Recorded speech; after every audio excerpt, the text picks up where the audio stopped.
Habari za kimataifa. Kombora la Iran na Fatah linalopenya mifumo ya ulinzi wa anga nchini Israel.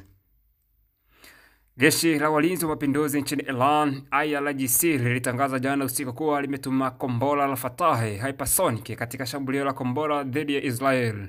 Hii inaonekana kuwa mara ya kwanza kwa IRGC kutumia makombora ya Fatah tangu kuanza kwa vita vya Israel na Iran siku ya Ijumaa Juni 13.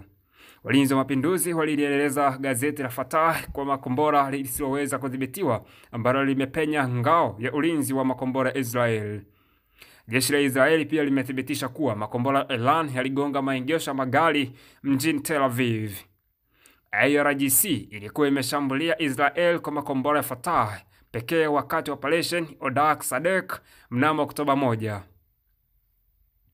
IRGC ilisema wakati huo kwamba kombora hili liliweza kuharibu rada za anga za ulinzi za makombora za Paykan 1, 2 na 3 za Israel.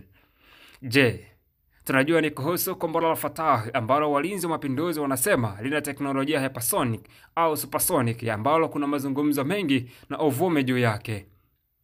Lakini katika vita hiyo haikuishia hapo baada ya nchi ya Marekani kwa Rais Donald Trump kuthibitisha kwamba wamelipiza kisasi kwa kile wanachokiita kusupport. Fatah ilichaguliwa na kiongozi mkuu wa kidini nchini Iran ambalo ilipewa jina Al-Khamenei. Kiongozi wa Jamhuri ya Kiislamu ilizinduliwa kwa mara ya kwanza mwaka 1402 kama kombora la hypersonic katika makundi mawili ya ballistic na cruise.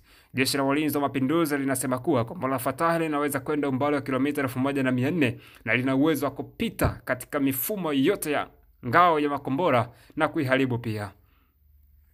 Iran inayaita makombora ya umbali wa zaidi ya kilomita 1300 Israel killing au ni mauaji ya Israel. Hivyo baada ya kufichuliwa kwa kombora la ballistic na la Fatah, bango lenye kauli mbiu sekunde 400 kufika Tel Aviv liliwekwa katika uwanja wa Palestine mjini Tehran ili kutishia Israel.